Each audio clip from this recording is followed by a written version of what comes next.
All right, we're live. Friday Night Feels. We made it again, everyone. Woo! I always feel like there's a celebration when I actually connect because sometimes you just never know with things in the world. So I'm always extremely grateful when it connects and being able to do this show that I love and connect with amazing people from around the world. So, welcome to Friday Night Feels. I'm licensed mental health counselor and certified life coach Patrick Monette. And Friday Night Feels is a show that is now about 2 years running already, which I can't believe. It's a show that focuses on a variety of wellness related issues such as mental health, addiction, health concerns, stress, relationships, mindfulness, and much more. The focus of the show is to create connection and be able to talk about issues that affect all of us and help us to be the healthiest versions of ourselves that we can be. Each show, I invite one or two or more guests to join me and talk about their experiences. And my incredible guest tonight is Dionne Sanchez, who is a warrior for change. So, welcome, Dionne. Thank you, Patrick, for having me. First off, I love your background. That's Mario Brothers. That's a really classic video game that I loved when I was a kid. Yes, well, it was funny because before COVID hit, so we were talking about you're in Florida and I'm representing New York. Um, so as you know, we get a lot of snow in the wintertime. So I said, I need something so when I can't go out, and I bought a Switch. And so now I have like all the Mario games. Wow. And I have to say it's for me it's just so calming to have those old. So I'm glad you appreciate it. We're on the same page. Absolutely. So I just want to introduce Dionne Sanchez, who considers herself a warrior for change. As she's overcome a lot in her life, as the first 2 years of her life, she could not hear or talk, and as a result, struggled with mental health as early as 3 years old. And we're so excited. Your story just sounds so interesting. We were chatting before we went live about your podcast and your mental health issues and the all of the different amazing things that you're doing. So welcome to Friday Night Feels. Thank you, Patrick. I'm so happy to share my story with your audience this evening. So where would you like to begin on this? You're having rainy weather and so are we. So what do you want to dive into? Tell me a little bit about your story about, everything you went through when you were so young. Sure. So I entered this world pretty differently, not as a normal human, I would say. For as Patrick indicated in this introduction, for the first 2 years of my life, I couldn't hear her talk. Many of you are probably wondering, was there a medical definition or diagnosis for what that was? I wish I can indicate that for you, but there was no name or medical term for what it was that I had. And as far it was the 90s, I was born in 1995. So if there was a medical definition, it was not in existence yet. And as far as I'm concerned, it's 2022. There may not still be a medical definition for it, Wow. but obviously, since it was the 90s, I don't think it would still apply to me because I'm talking now. Right. So that's, that didn't really stick. So as a result of that, I struggled with mental health as early as 3 years old. And so that really initiated when I was put amongst fellow peers. Because of all my health deficiencies, I guess the term they technically used a bit was 2 years delayed Okay. for me. Let's say people learn how to tie their shoes at, let's say, 5, I learned at 7. Okay. Just how my mental and cognitive physical development was a bit slow, Right. if I can be specific. Okay. So I was put in a special ed classroom with other kids who had disabilities. And you would think that if you're put in a classroom with other kids, that acclimating and getting along with them wouldn't prove to be a problem. However, for me, and to this day, I still have no idea why, it was difficult for me. So my father would get ready to pick me up from physical or speech therapy, because I had therapy all throughout my adolescence. I Mhm. mean, toddler, adolescent years. That sounds about right. So he would get ready to pick me up, and all the kids would be together, playing together, and he would find me playing by myself in a corner. So that me playing by myself dynamic was the constant scenario playing out throughout my life, really, until I got ready to go into high school. Okay. So it was an ongoing. I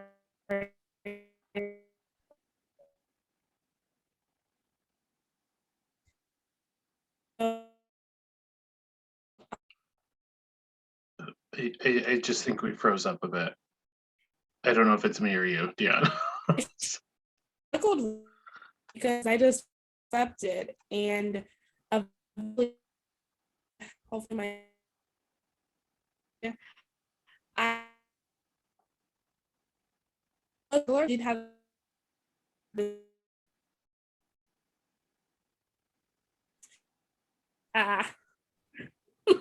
it may be the internet just so. Oh, we lost you. All right. Sorry, folks. As you know, I'm always so grateful for people and their patience with technology. So, hey, hello. Yeah, is everything okay? I just know that my internet sometimes is so wonky too.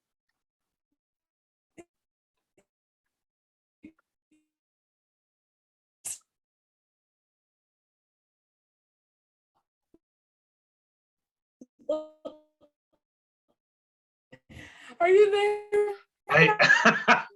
Yes, I'm here. Are you there? You're Yeah, frozen. I think you're freezing. We're freezing. You're just frozen. Oh, is that? Sorry, I have to say this.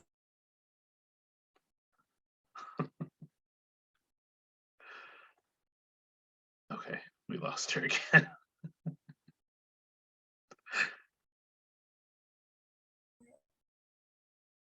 Okay, can you see me? I can, and I can hear you. Yay! Yay! I'm sorry. I have to say that was my internet's fault. I warned you that. And if I don't know, like I always just throw this out. If being live takes that up, then we can switch that around too if it becomes a problem. Oh. Okay. I mean, I can go to my phone if it's easier. I don't want to.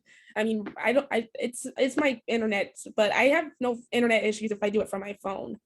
So whatever I could works try. for you. I'm flexible. Whatever would be comfortable for you. Okay, so I'm gonna exit out of this and try logging onto my phone with the link. Okay. Okay. Awesome. Right. Okay. Be right back.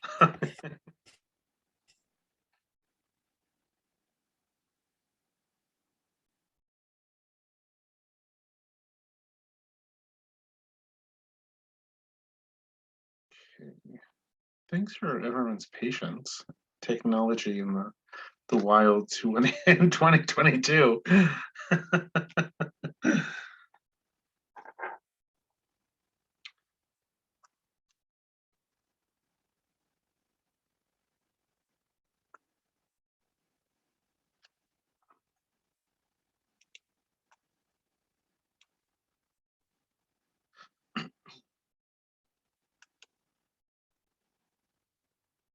This is those times I feel like I'm talking to myself where I'm like, oh, I really need to learn how to put music. Like elevator music.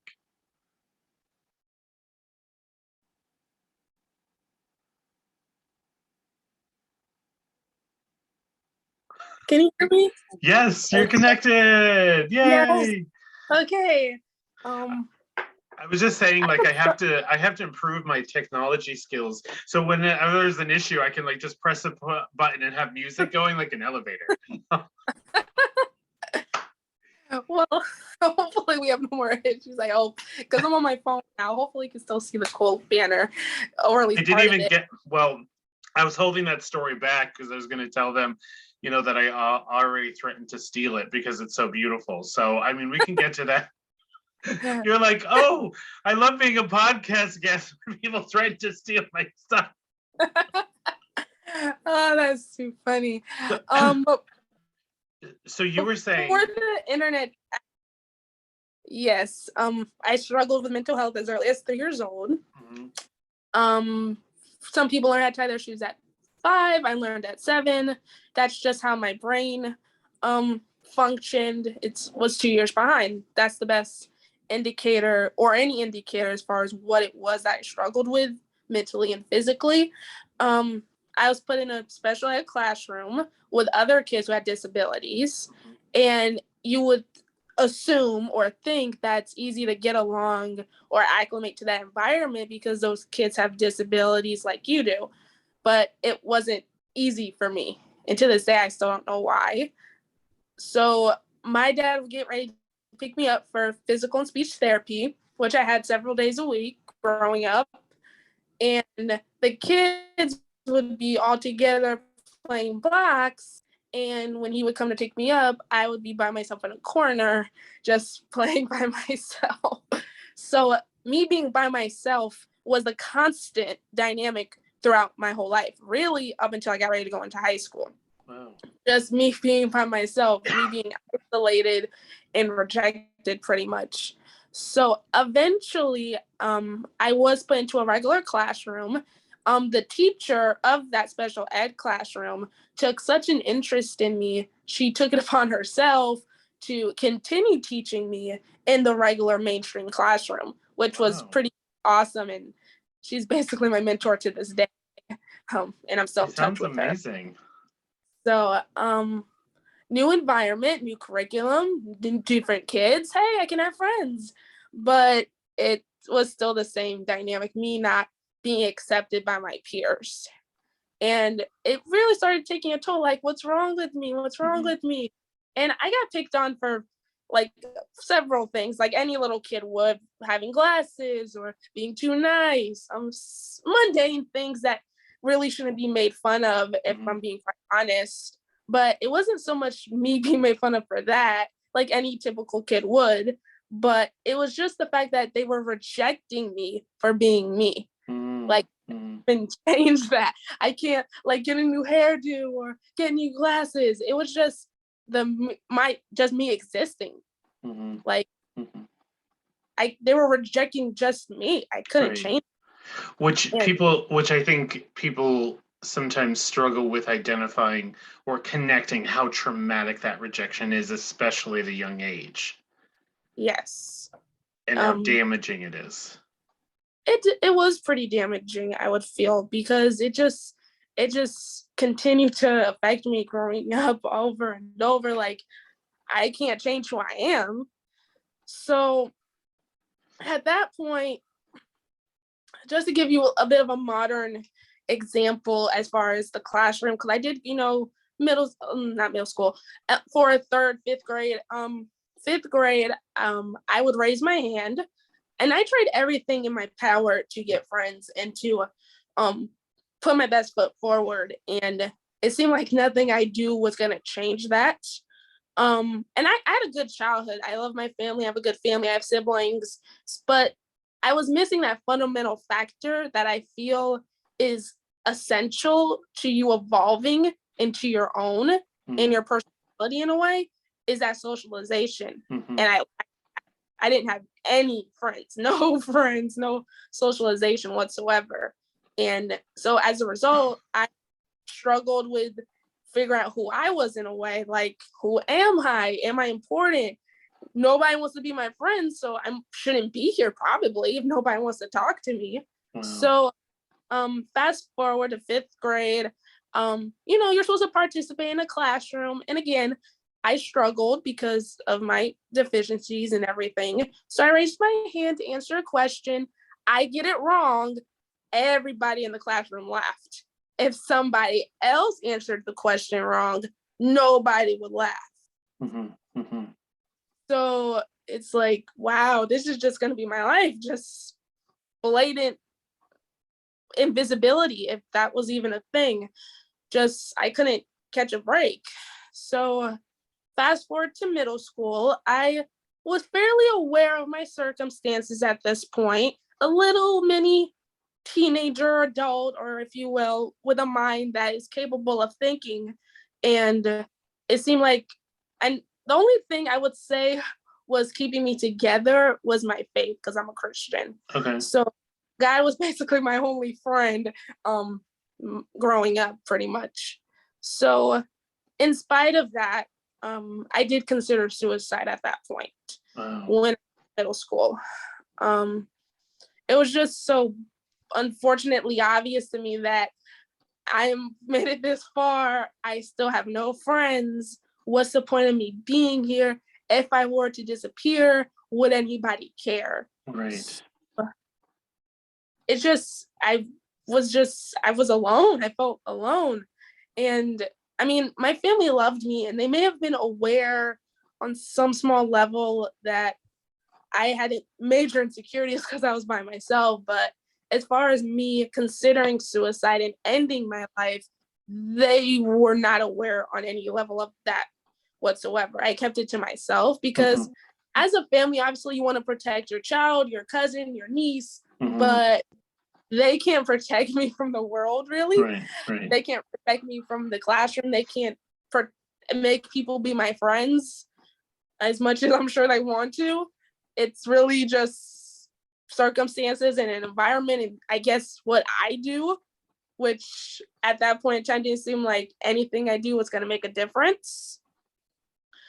Fast forward to another example, still in middle school. This example happened in the church, which is no disrespect to my faith or anyone's faith or congregation whatsoever. My relationship with God is very much important to my life, but this just so happened to happen in the church, which could be the circumstances for anyone, I feel. So in church, at least the churches I'm familiar with, there are small groups with, people your age, middle schoolers, preteens, and there's usually like an adult or high schooler who facilitates the group. And at first, you share something that's bothering you or vulnerable or something happened to you during the week. And then you get into like an in-depth conversation with some questions, which may pertain to the sermon or message for that day. So I would get ready to raise my hand. Like, if there's any chance to be vulnerable, it's obviously here. So, and this was very, very frequent. I would get ready to talk, and the second I start talking, someone would interrupt me without fail.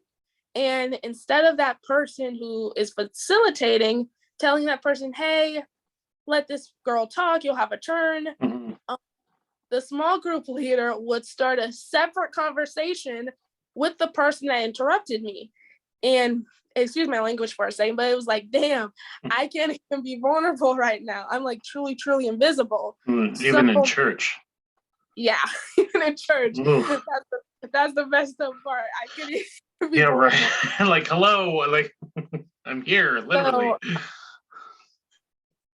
fast forward to the summer of me going into high school, pretty much. At this point, it seemed like nothing I do was going to change. I started volunteering in the church. Like, okay, if they see me, if they acknowledge me, or if they see me, they would have no choice but to acknowledge me in some way, because I'm there. I'm going to always be there. But, and it's a closer relationship to God, obviously, because I love helping people and serving.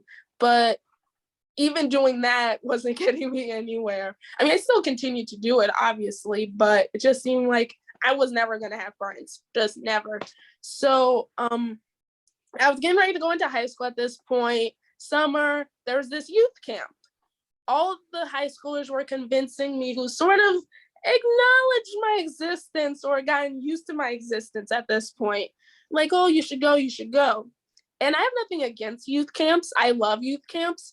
It's the aftermath of the youth camps that I have a problem with. Because in these camps, you're taken out of your environment, you're cut off from technology, you have no choice but to acknowledge somebody who's in the room with you and fellowship and unity and have a closer relationship to God. I'm like, okay, yay, they had to talk to me. they don't have their cell phones. Right.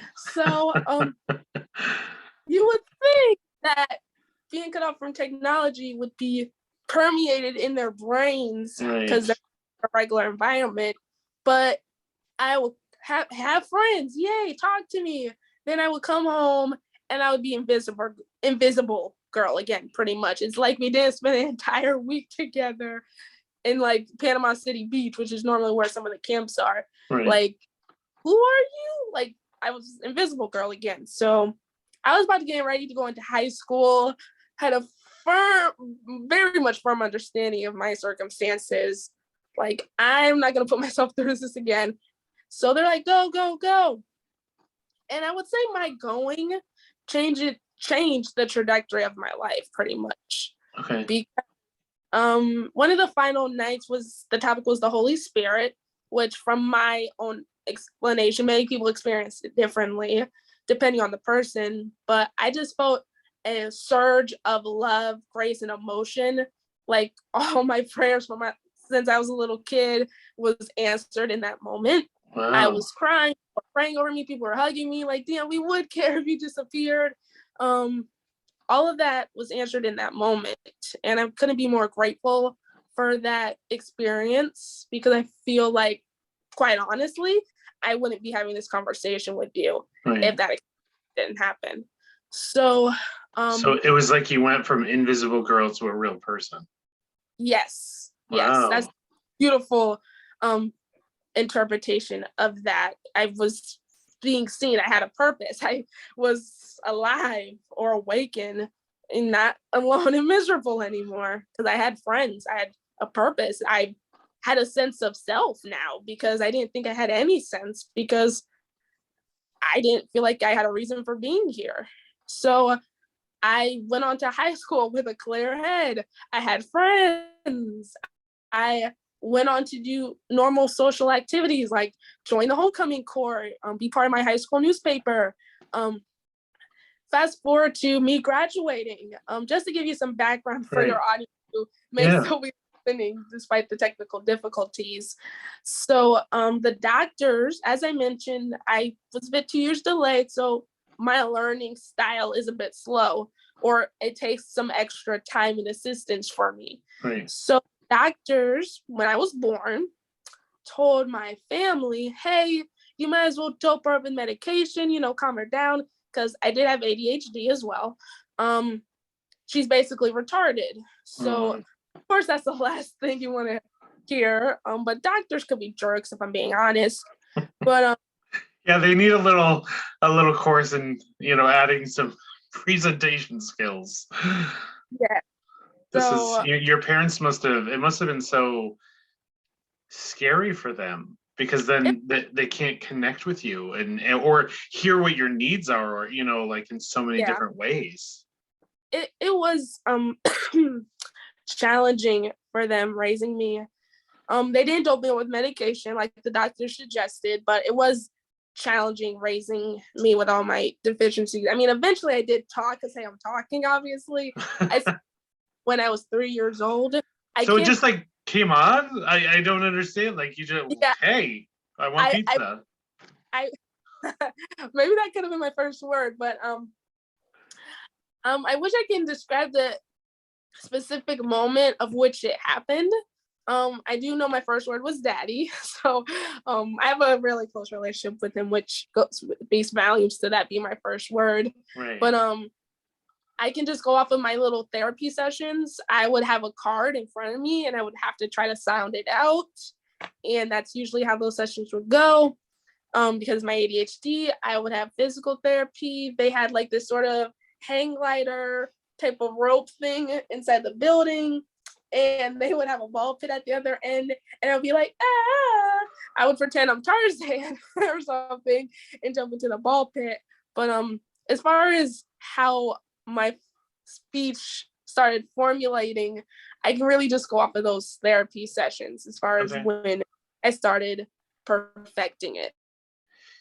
Now, so did they try to teach you like sign language or anything? I'm sorry, like I don't mean to interrupt. It was like, did they, or they were just trying to get you the therapies to? they may have tried to teach me sign language. I'm really not entirely sure if that was, I know, I don't recall it being a part of my sessions, Okay. but I don't know if that was ever considered Okay. sign language.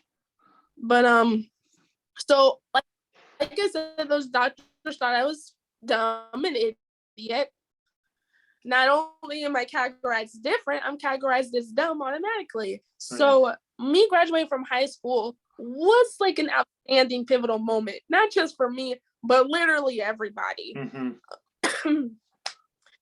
Everybody. I'm gonna get something to drink real quick. I've been talking for a minute. Yeah, I love it. I join you. Not only did I graduate from high school, I graduated with a 3.0 GPA, hey, 2 scholarships, and I could have even graduated early if high school counselors didn't mess up my schedule junior year. We know who they are. But I not only did I struggle getting acceptance for being me, but I struggled just proving that my intelligence in general to everybody.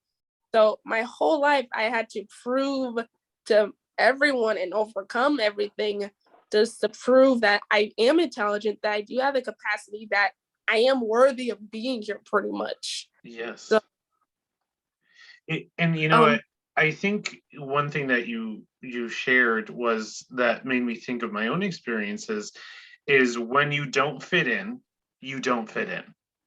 Yeah. And I resonated with what you were saying of, you know, did I do something wrong? Because that's what we do. Did I do something wrong? Like, why don't I have friends? So, you know, like, because when I was younger, I was made fun of and bullied, like like you said, like I wasn't doing anything, but I just didn't fit in like they wanted me to. And so you kind of go through all of these things of like, well, what would I have to change? And then you try to change it, but it still doesn't work. So then you kind of like, you know, you're kind of damned if you do, damned if you don't. And you just sort of like keep going, which sounds like is what you did. Like you had this resilience, even though you struggled with mental health and thoughts of, you know, whether you should be here or not. And you kept fighting. Absolutely. So I know you mentioned the intro, Warrior for Change, which has become my mantra and my life's calling, I would feel. You're probably curious as to why Warrior for Change, why that word, how did that pertain to your life? I'm sure. Yes. So how that came to be was through my diagnosis. In January 2020, I was diagnosed with diabetes. And to be diagnosed with anything during this pandemic just carries on its own onset of fears along with it. So my heart goes out to anyone who's been diagnosed with anything during this pandemic. But beforehand, I was literally on the cusp of death, pretty much. I was a skeleton. I was sick. There was no bone, literally. You probably could see inside my bones. It was you just withered away. Pretty much. I had just turned 24. It was November, Thanksgiving, all these happy things. I was finally doing good in school. Finally. I'm majoring in graphic design, which is a challenging field. Yes. Particularly studying it. So it seemed like my life was at a good, somewhat rhythm. All my challenges growing up, they went on vacation. They decided to take it. They went out of town. It wasn't going to bother me or hold me back from continuing to prove my intelligence. I'm smart. I've shown it. Nothing can get in the way of that. But all of that came crashing down when I became sick. I would have one bite of something and be full, or 2 bites of something and be full. And usually what will end up happening is me throwing it up. So no food was staying in my stomach at all. So nobody knew what was happening. I was just miserable, absolutely miserable. And for the first time since I was probably 10 years old, in my adulthood, there's probably a million things that you can think of in your adulthood, obviously. But for the first time in my adulthood, I actually considered suicide. Wow. Because I was suffering so much and such unbearable pain. And it was over something really silly when I think back to it, because again, I was suffering. Nobody knew what was happening to me. My family thought the best idea was to get as much food into me as possible, but we were inevitably making that even worse because it contains a lot of sugar in some respects. So it was like poisoning you, right? Yeah, it was like poisoning me. Of course, we didn't know that. Right. And I didn't know anyone who had died, except for my best friend, but I didn't know it was diabetic related at that point. So my father, who's an incredible man, obviously, he was trying to get me to have a protein shake, and it was like mixed with ice cream or something. And I wasn't really taking to it. I was iffy. I'm a really picky eater. That goes up until I got diagnosed. It was really childlike food. Chicken fingers. I was trying so hard, and he got really frustrated, and I just snapped. I said, instead of shoving this drink down my throat, I should shove a knife down my throat. And I just freaked out, ran to my room. I'm like, oh my goodness, I consider suicide. That was a suicide thought. We need to call my psychologist or something. I did have a psychologist at that point. There's absolutely nothing wrong with that, obviously. It was just a horrible experience, probably the most depressing and darkest period of my life. My faith was shaken to its core more than ever. I thought I could die at any given moment. I thought God was up there, but by the time I heard the answer, I wasn't going to be alive to hear it. Wow, so, that must have been terrifying. It was absolutely terrifying. It was just a horrible, horrible experience. So to answer your question, why a warrior for change, when I got diagnosed, which was January 8th, 2020, so it would be 2 years of this pandemic, which again, we're still struggling with that in some ways. I was also diagnosed with diabetes during that as well. So God placed the word warrior on my heart through my diagnosis. Considering what I just shared with your audience, my family, though obviously they love me and hey, I'm alive, didn't take kindly to this news because I've had to go through so much growing up. It didn't seem fair to have to go through anything in my adulthood. Right. It's far better than the alternative, and that's simply not being here. I want to hate 2020. I want to hate it just like everybody else. I hate 2020. I hate it. I can't because I'm alive, and there's a good chance I wouldn't have been alive. So did they discover it through testing? Is that? Oh yes, my apologies. That's okay. So I was admitted to the hospital. It was like the first or second week of January, if I'm got my figures right on that. So they admitted me. I'm used to weighing about 127, give or take, pounds, and I was about 90, maybe less than that pounds when I was admitted. Wow. Been able to stand or breathe at all when I was admitted into that hospital. So they ran some tests, and I believe the next day, which would be January 8th, if I'm not mistaken, is when I got told by the doctors, hey, you have diabetes. Now, what type is probably what you're wondering. All this news was very new to me, obviously, and we had to get like new doctors and more doctors, and all these medical checkups, which weren't a regular thing in my life, had to be a regular thing in my life at that point. Okay, yeah. We never specifically figured out, and hopefully your audience does not get upset with me. Like, no, I have a great audience. They're very supportive.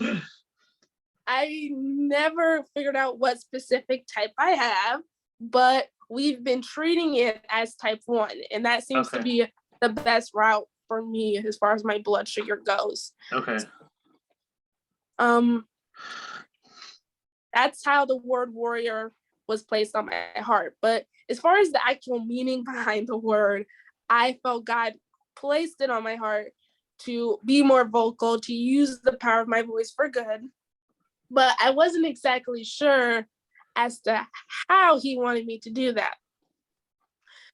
As far as, I'm going to take a drink of soda real quick. Hey, take your time.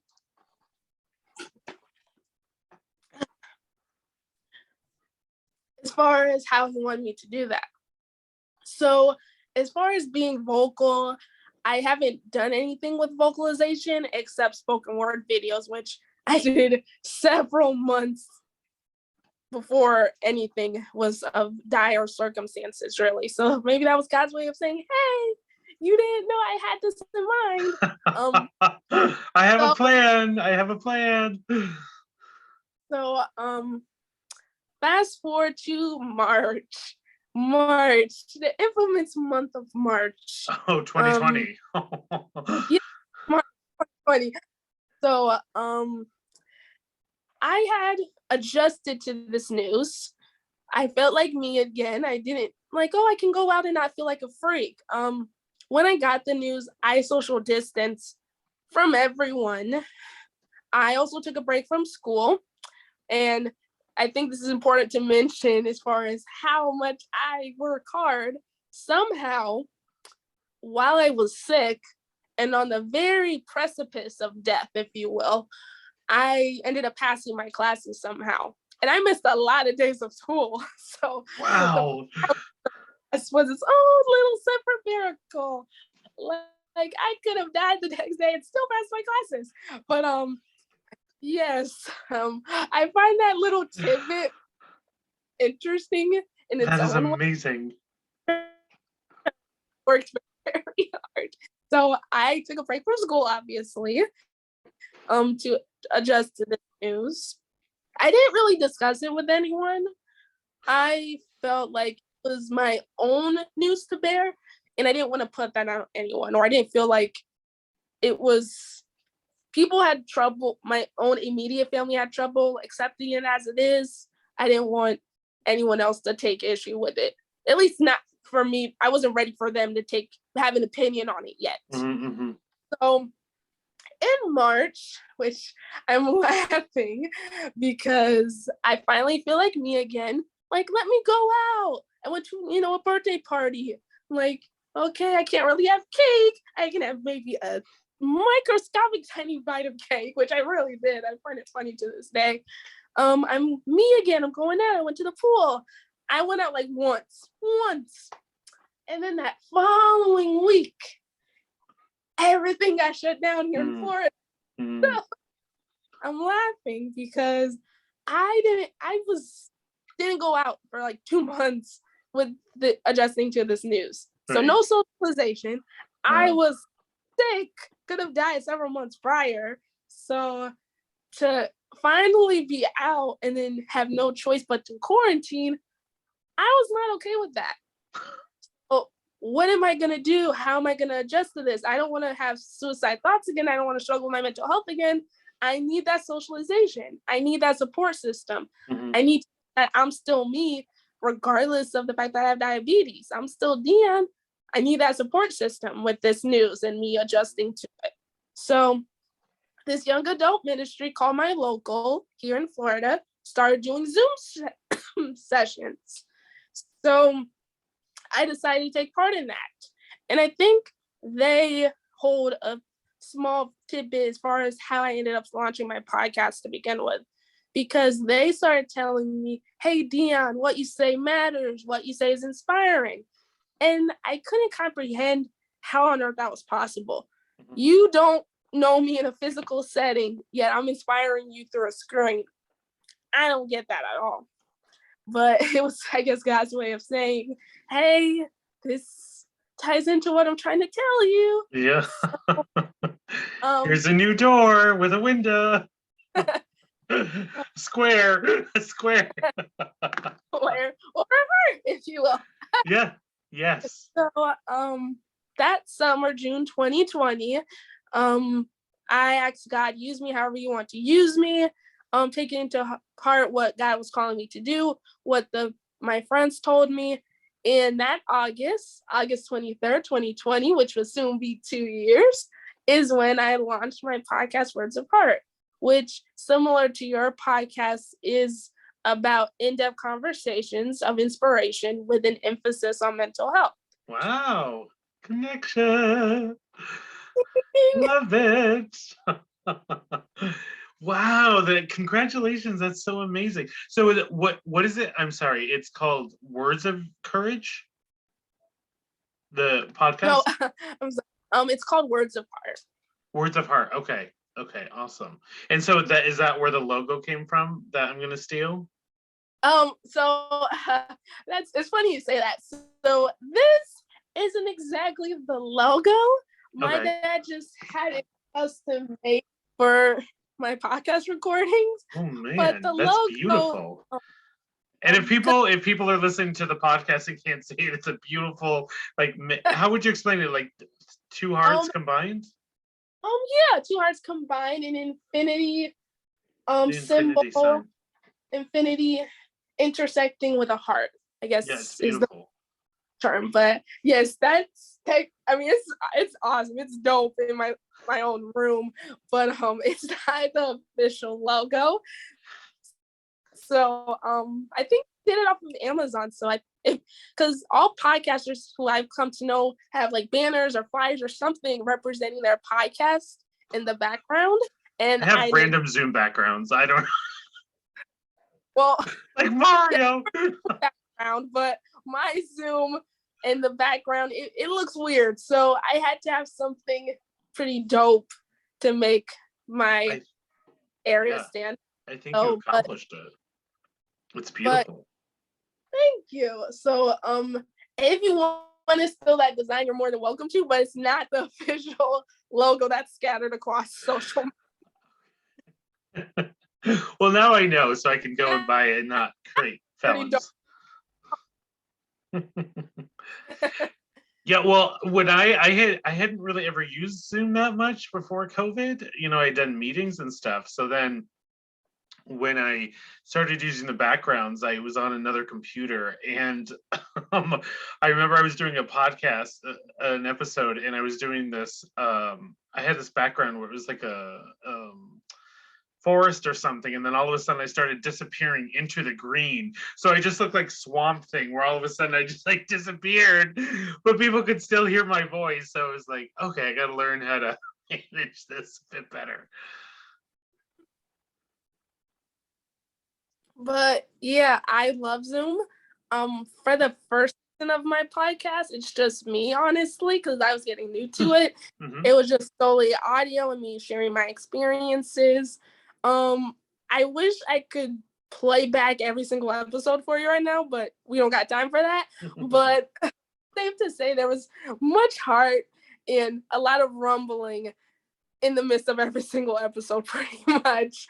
Yeah. But once the second season started, I got into the swing of things and I started having guests on my podcast. And once I updated some of my equipment, like have a high-tech computer for once, I started incorporating video interviews as well. Ooh, awesome. I'll have to like pick your brain on that, because I feel like that, you know, and I've talked about this before on Friday Night Feels, the when I started this, I was just doing the video show and posting it, and I didn't turn it into a podcast until I don't know, 6 or 8 months into doing it, and I didn't realize how much that was there, you know, how much was there. And I had always thought that only famous people do podcasts. Like, well, I could never do one. Well, it's funny you say that, because some fellow podcasters have been calling me famous as of recently, because I had the lovely privilege to be featured in a magazine called Women Who Podcasts, which centers on female podcasters, in their winter issue, which was released in January. So, oh my gosh, congratulations. Thank you. That's amazing. What an incredible accomplishment. It's pretty awesome. Like I may have mentioned this before. I have only been podcasting for a year, and it just is it's obviously about my journey as a podcaster, but also my journey as a person, because as I mentioned, obviously podcasting is a vocal platform for everyone. And the fact that my voice was non-existent for the first 2 years so long is like essential to my growing, overcoming, and just my podcast, and just all coincide with each other as far as me being that platform and an open forum for those to share their stories and their voices and just help others who are struggling with their mental health as well. Right. And I would imagine too that because you have that experience of being invisible, that you can also probably connect to those other people who feel invisible and not verify, but remind them you aren't alone. Yes, and absolutely. to find your people and to find your connection and to not give in to those dark thoughts, which are really, really powerful when you're in pain. Yes, they are very, very powerful. I know I mentioned this as far as me having a suicide thought when I was younger. I possibly only made one attempt, if I'm being quite honest. And though there's no scar, we're very fortunate there isn't. Our mind does go to dark places. So I'm very glad that I am still here and having this conversation with you, because we all have a purpose for being here. So. Right. Yeah, I'm glad you're here too, inspiring me and everyone that listens and everyone that you touch. It's amazing, and I think there's such a strength and a courage to talk about that, to really challenge the shame, but also to bring light. Some of the issues in different systems and schools and growing up, and for parents to know, hey, this is what you might want to look for. I think a lot of times parents, that I work with, when they're worried about their children, they think very specific signs that something's wrong. And a lot of times it's when they go quiet, when the kids go quiet and they shut down, and when they're in such pain that they don't want to burden their parents, even though the parents don't want that for them. But you're opening up some amazing discussions for people of all ages to say, hey, how are you doing? What's going on? What's happening? And are you okay? Right. Okay, Patrick, you're still there for a second. I'm sorry. No, it's saying my internet connection's unstable. So whatever. I'm sorry if I cut out. I was just saying, like, it's inspiring that you're opening up the discussion so that people can talk about these issues.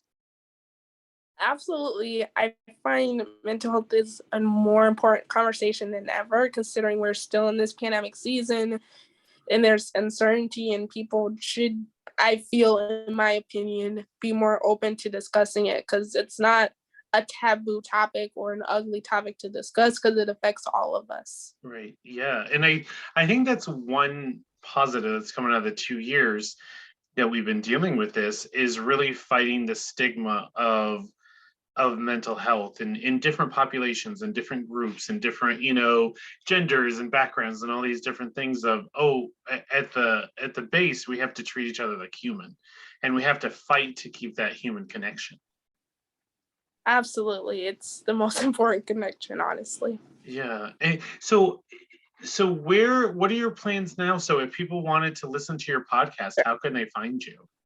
Sure. So, as Patrick mentioned, my name is Dionne Sanchez, and my podcast is called Words of Heart. This is not the official logo, but my own logo is pretty dope because it has me in it. But anyhow, Could it not be? You can find my podcast Words of Heart on Facebook, YouTube, and wherever you listen to your podcast, Apple, Spotify, Google. I do audio interviews as well as video interviews. So there's really a variety of ways you can listen to it as far as audio, video. I am 3 seasons. So I currently finished the 3rd season a couple weeks ago. So obviously there will be a season 4. There's many episodes, just to give Patrick an idea as to my mind as a podcaster. For the 2nd season, as I mentioned, I introduced guests. I went outside the podcasting norm because I was still a newbie. I ended up releasing over 103 episodes. Oh my God. How? Wow. So how? That's a wonderful question. How? So, like many people of my area, there were things shut down, and for me, I'm also a college student, and eventually did have to go back to school. Everything got converted to being online, and I didn't have a job, so I had a lot of free time to do episodes. I uploaded a lot. I went overboard. Apparently, uploading that many episodes is like crazy town for a podcaster. But that's amazing. For the third season, I just released 64 episodes. I didn't go crazy because unlike last season, I have a job and I'm on the brink of finishing school. So there are plenty episodes for your audience to binge watch, binge yes, listen. That is incredible. You have found your voice in reaching people who need to be inspired and who look for, I think, sometimes I've talked about, the benefits and sometimes the cons of social media and podcast, and I know for myself, one of the things that I had to learn was really filtering through of whatever I do, whether it's podcasts or Facebook or Instagram or anything, is I want my feed to be with people who inspire me and who challenge me at the same time. Absolutely. And I feel like I connect with many good podcasters on my social media accounts as well, which is Twitter and Instagram and Facebook. Twitter and Instagram is probably the best as far as connecting with fellow podcasters, but they all share, I think, the same mission, as I'm sure you do as well, and that is perhaps making someone's day a bit brighter, whether it's through discussing movies or mental health or laughter or horror flicks, if you're into that. I'm not a horror flick girl, so I'm just going to put that out there. But just lifting up someone's day in some way. Just being a positive force is probably the best definition as far as the fundamental goal that we are with casters. Yeah, and it's so interesting, when, and I know we've been in different Facebook groups together of, different people have different expectations, which is fine. Some people want to be famous and some people, which is great. But I think one of the things that people don't know if they haven't done a podcast is how much really goes into it. And the stress and the anxiety and the worry of, am I presenting something that's going to help people? And sometimes it's hard. Sorry, my internet's unstable again. I'm getting that signal. Sweet. Good grief, Charlie Brown. The different methods and reasons that people do podcasts. And I'm sure you went through this too, of like, all right, I do all these episodes or I do all this, like, is it helping? Is it, reaching anyone? And you go through kind of like those moments of doubt of, should I give this up? Should I do this? And then all of a sudden you get that one message or you connect with someone and it's like, yeah, it was all worth it just because of this moment. Like all the frustration just melts away and the doubt melts away. And then that faith is almost reignited of, all right, I am, every time we need a little reminder, I believe that it's like, those reminders come in. It's like, no, keep going. It's not always going to be easy, but you're not alone. Absolutely. I couldn't agree more with that one message that makes it all worth it. Because a lot of work goes into being a podcaster. I certainly put a lot of work into it. Probably a little bit more than ever because I'm a college student. I also have a job now. I have to remember that I have a life outside of podcasting. So yes. A lot of work goes into it, especially if you don't have like the extra of equipment or a co-host or producer or all those other words or terms you can think of as far as producing a podcast. But I think there's a lot of heart behind it more than ever that I solely do everything because it shows that my content is all the more special, I feel, and organic. So absolutely. Well, second. we're both freezing. And watch, as soon as we get off the podcast, the internet will be fine. It'll be fine. Like we turn it off, it's like everything's running high speed. It's like it's just as when you're doing this conversation. So, I'm so thankful that you came tonight, and I'm so glad we connected. And, now you're part of the Friday Night Feels family. So please, I hope you can come back and keep us updated on everything you're doing. Yeah. Of course. Yes, absolutely. Thank you so much for having me, Patrick. If I could just leave your audience with one tidbit of advice or quote. Well, I was actually just going to ask you what you would want them to walk away with. Super So Connected! What is one thing that you would like to share with us? Sure. And it's this. You are a warrior in spite of your circumstances. Oh, I love that. A mic dropped. Well, I cannot wait. I'm gonna find your podcast tonight and like your page to support you and anything that you do, because it just sounds really inspiring. And I'm just so honored that we met, and this has just been awesome. Oh, thank you so much, Pat. It was such a pleasure being on your podcast this evening. Yeah, well, I hope you come back, and everyone else for us who watches and listens, thank you for supporting Friday Night Feels. I know that this is a big holiday weekend for people, so I hope you all have a beautiful, happy holidays, and I will see you in 2 weeks. Have a wonderful night.